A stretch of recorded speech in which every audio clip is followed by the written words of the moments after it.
신간 초고령 사회 일본이 사는 법의 저자 김웅철 이비시 대표님과 함께 계속 이야기 나눠보겠습니다. 지난번에는 일과 관련된 이야기를 했었어요. 네. 그 일본 시니어들이 제2 인생을 대비해서 어떤 공부를 하고 있고 그거에 대응해서 학교와 기업들이 또 보다 많은 시니어들이 일할 수 있게 하기 위해서 어떤 식으로 변화하고 있었는지 그런 내용을 다뤘었는데요. 이번에는 돈과 관련된 이야기를 해보려고 합니다. 책에서 어쨌든 저희는 이제 투자연금센터다 보니까 연금 이야기가 가장 좀 눈길이 가긴 했어요. 그래서 은퇴자 연금 감액제 변화 이 부분이었었는데요. 사실 우리나라도 좀 이 움직임이 있다고 알고 있는데 국민연금이 일정 286만 원 정도로 알고 있는데 이제 근로소득만 기준으로 했었을 때 그게 넘어가면 이제 국민연금 이제 감액이 됩니다. 근데 일본 정부도 이제 비슷한 제도가 있다가 이게 좀 변화되고 있다고 들었는데 한번 좀 소개해 주시겠어요? 일본도 마찬가지로 2022년까지는 일본 돈은 28만엔, 우리나라 돈으로 한 280만 원 정도 비슷하네요. 를 넘으면 이제 받는 금액, 연금에서 이제 줄어드는 이제 부분이 있었다가 인구 감소인 일본 상황에서 어떻게든 고령자 인력도 사회에서 활동을 더 오래 할 수 있도록 하는 게 일본의 최우선 과제거든요. 이슈이고 정책적 우선 사항인데, 그래서 그렇게 하려고 그러면 이 부분이 장애가 되겠다 해서 2022년에 거의 2배 가까이 47만엔으로 한도를 올렸어요. 굉장히 통 크게 올린 거예요. 그러니까 통 크게 올렸고 이게 또 인플레이션 반영을 해서 지난해 이제 보니까 50만엔까지 올렸더라고요. 그러니까 이 50만엔이면 500만 원을 받아도 만액을 받을 수 있는 그런 이제 제도로 바꿨는데, 그 배경이 아까 말씀드린 대로 아직 건강한 고령자들은 최대한 사회에서 더 활동할 수 있도록 하는 제도를 만들어주기 위해서 이렇게 바꾼 거라고 생각이 듭니다. 공적연금 수급 개시 연령도 늦춰진 게 이런 맥락인 것 같아요. 똑같은 겁니다. 다 공적연금도 처음에는 이제 65세에서 70세까지 5년 늦출 수 있었는데, 이게 또 최근에는 75세까지 늦출 수가 있어요. 그래서 이제 계속해서 홍보를 하는데, 자기가 받는 연금에 이게 늦추면 80% 이상 받을 수 있다. 이거는 이제 연금의 재정 문제하고도 이제 꽤 관계가 깊죠. 처음부터 이제 받지 않도록 가급적 일을 하고 사회 활동을 계속 할 수 있도록 이거는 권유사항입니다. 의무적인 건 아니니까. 75세까지 늦추면은 자기 받는 거 연금의 85%까지 더 받을 수 있다. 이런 이제 계속 홍보도 하고요. 그건 이제 연금 재정을 어떻게 보면 타이트하게 좀 가져가려고 하는 거고, 여기 또 최근에 큰 변화가 하나가, 이건 이제 60세까지 원래 내는 거거든요. 근데 이거를 일본 정부에서 65세로 5년 더 내서 수급액을 늘려서 현실화하는 이제 그렇게 이야기를 하는데, 여기 이제 내막에는 아까 말씀드린 연금 재정 문제 가 이제 항상 도사리고 있는 거죠. 우리도 같은 상황에 처하지 않을까. 준비를 미리 좀 참고를 해보면 좋을 것 같아요. 근데 이렇게 고령자들이 많은데, 근데 이분들이 돌아가시면 이분들이 가지고 있었던 재산 이런 것들이 어떻게 되느냐, 이런 것들도 상당히 이런 돈 문제에서 중요한 부분인 것 같거든요. 맞습니다. 그래서 관련해서 이제 40년 만에 이제 상속에 대한 법이 바뀌었다라고 들었는데 좀 어떤 내용들인가요? 제가 이제 뭐 40년 만에 대전환 이렇게 제목을 달고 이제 컬럼 쓴 적이 있는데, 그 민법이 바뀐 겁니다. 40년 만에 유산 상속 부분의 조항을 대폭 손질을 했는데요.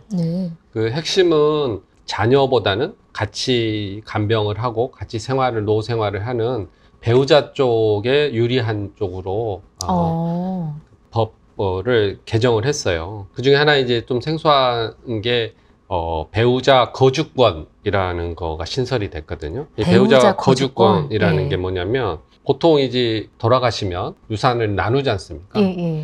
보통 배우자하고 자녀들하고 5대5 정도거든요. 예를 들어 상속 그 자산 중에 집이 2억이고 다른 금융자산이 1억이다. 그러면 3억이면 1억 5천씩 나눠야 되잖아요.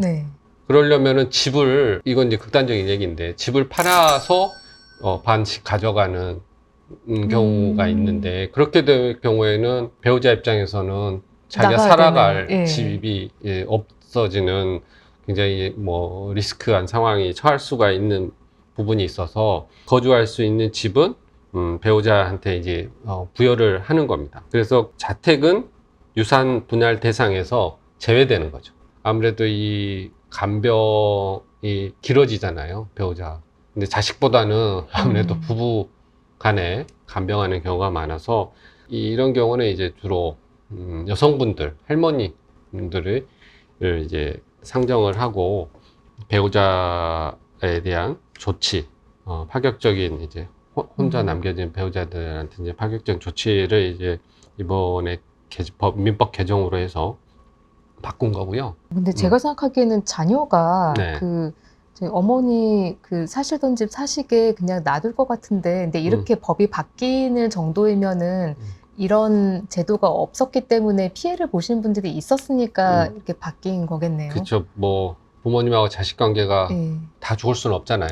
네. 안 좋은 부분들이 많이 있을 수 있는 거고, 네. 아무래도 이제 그 돈이라는 게 이제 관여가 되면 네. 여러 가지 많이 달라지죠. 그렇군요. 달라지죠. 또 상속에 대해서 바뀐 법도 어떤 것들이 있나요? 네, 또 그리고 이제 기존에는 그 유산 중에 간병을 기여하는 분들에 대한 유산 상속 부분에 대한 내용은 별로 없었어요. 그러니까 배우자도 이제 기여하지만 네. 이 소위 말하는 그 유산 상속 대상이 되지 않는 분들도 간병인으로서 기여를 할 수 있는 부분인데 거기에 대한 상속 권리도 강화를 했습니다. 예를 들어서 그 간병을 한 사람이 네. 뭐 내 사촌 동상이 했어, 뭐 이런 경우는 맞습니다. 유산을 상속할 수 맞습니다. 있는 대상 아니지만 간병을 오래 했다라고 네. 하면은 대상이 될 수 있다. 거기에 대한 권리를 추구할 수 있게 이제 더 강화를 했고요. 이게 아무래도 이제 전체적으로 이런 게 다 오래 살기 때문에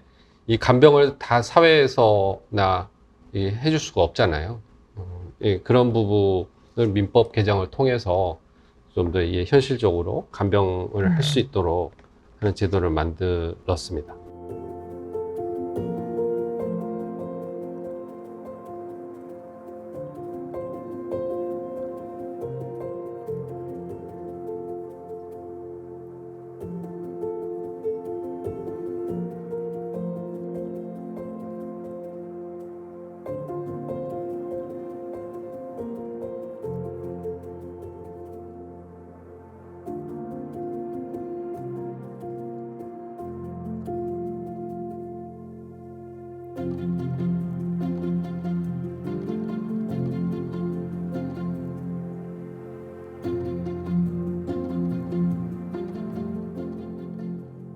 저는 상속에 대한 이야기를 이 책에서 보면서 좀 흥미롭게 읽은 부분이 네. 바로 이건데요.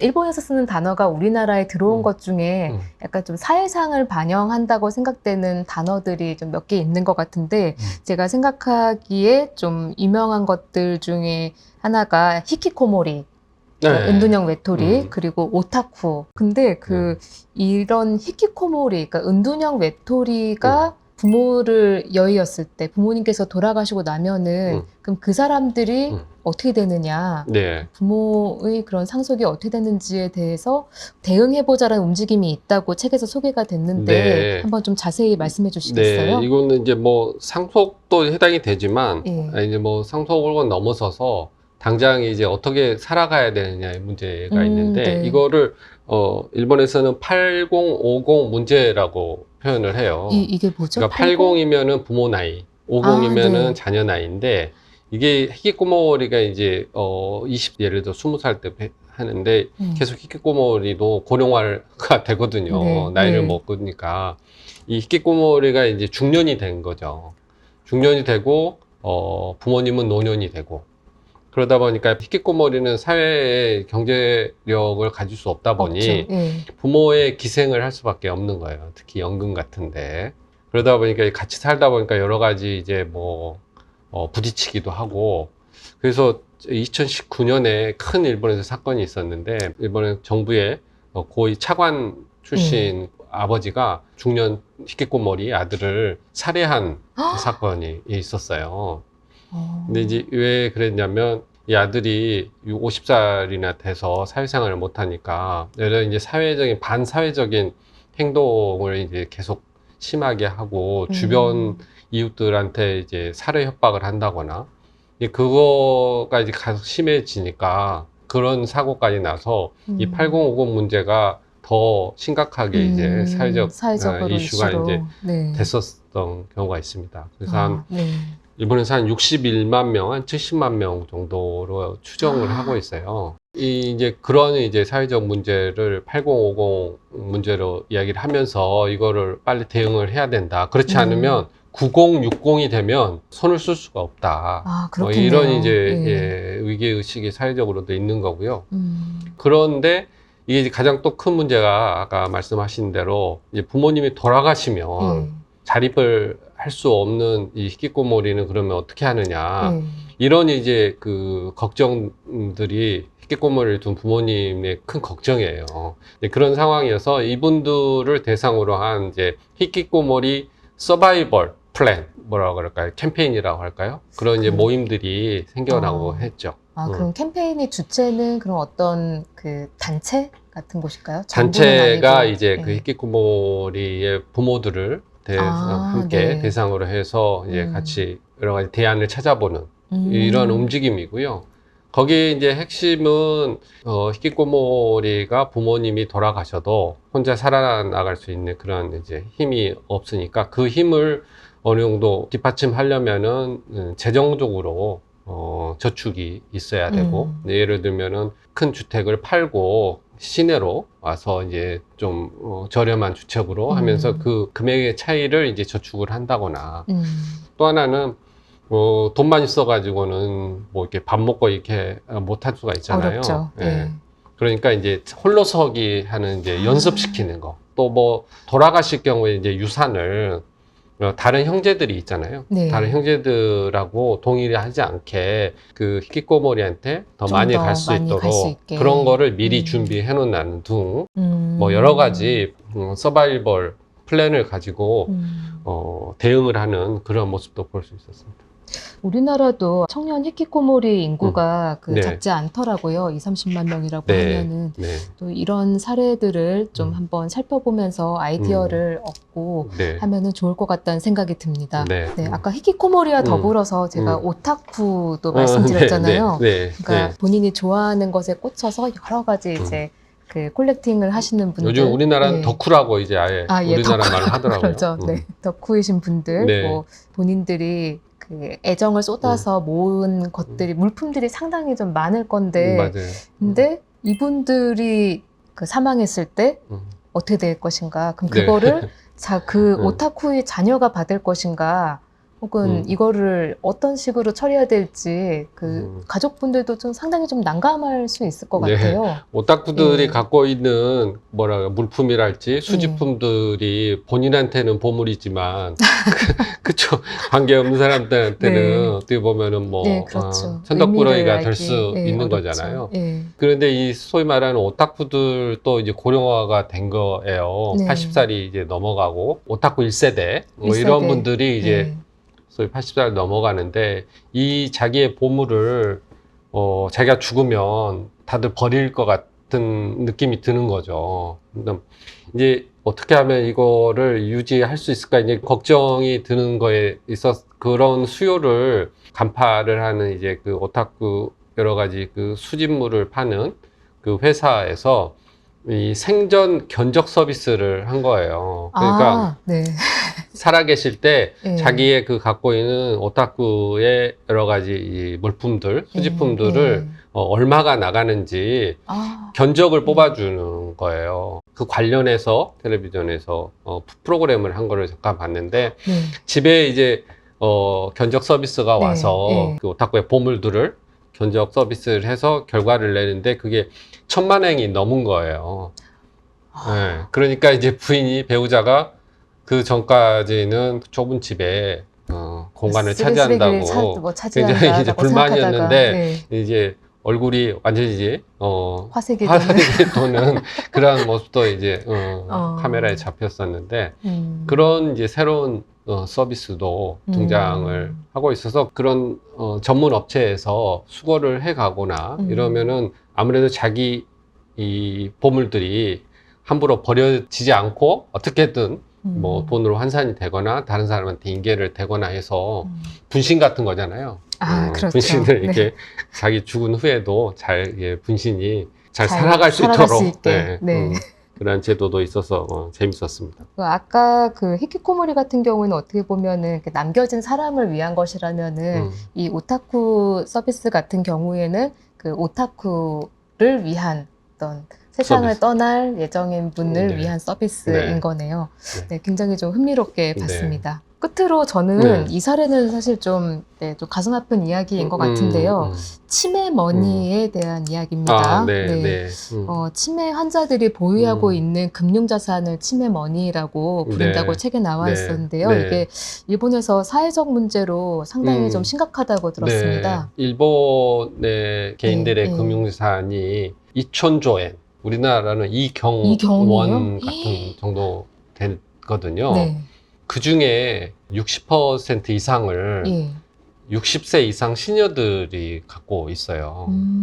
그분들이 이제 80세 넘어가 85세 넘어가고 치매가 이제 갑작스럽게 오거나 이럴 경우에는 비밀번호랄지 뭐 이런 부분이 이제 파악이 안 돼서 네. 돈 인출이 불가할 경우가 생겨요.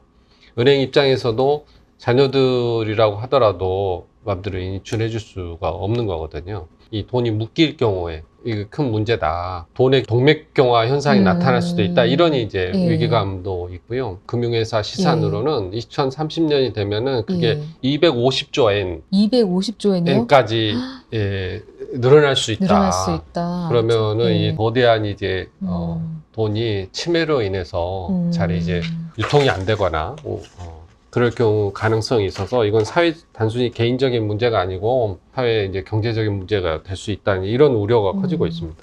그럼 이런 문제는 정부에서 먼저 좀 나서야 될 것 같은데 네. 혹시 뭐 대책을 내놓고 있는 게 그럼 있나요? 이게 참 애매한 게 개인적인 이제 네. 자산의 운용 문제, 관리 문제여서 정부가 이렇게 마음대로 어떻게 할 수 있는 건 아니어서 치매에 걸리기 전에 네. 대비를 해라. 각자 예. 좀 해라라는 차원에서 여러 가지 제도를 내놓고 지원을 하는데 이제 특히 신탁, 가족 신탁이라고 하는데요.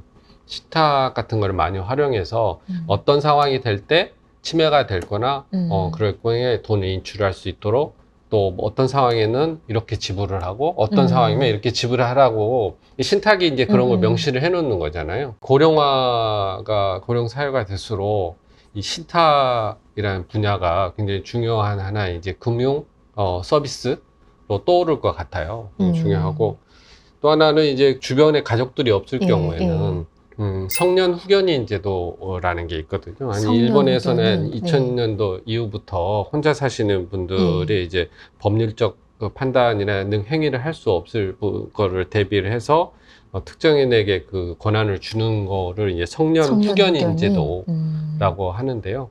그게 돌아가시 이후에 하는 성년 후견이 있고 돌아가시 전에는 이제 이미 후견인이라고 해서 미리 돌아가시 전에 그 여러 가지 이제 그 노후 마지막 하는 그 상황을 이제 돌봐주는 법적으로 이제 권한을 가지고 그런 분들이 이제 권한을 갖게 되면은 치매 머니를 어떻게 이제 여러 가지 활용할 수가 있는 거죠. 예를 들어 치매 머니를 일부를 빼서 간병비를 쓴다거나 이런 게 이제 예전에 이제 이런 사례도 있었대요. 치매 걸리신 분이 제대로 이제 요양원도 못 가고 돌아가시고 났는데 그 나중에 보니까 저축하는 금액이 뭐 1억엔이 있었달지 뭐 이런 경우가 이게 생기니까 그런 거를 미리 이런 제도를 통해서 마련 이제 준비를 하면은 그런 불상사를 예방할 수 있지 않느냐 이런 이제 취지에서 제도들이 생겨나고 있습니다.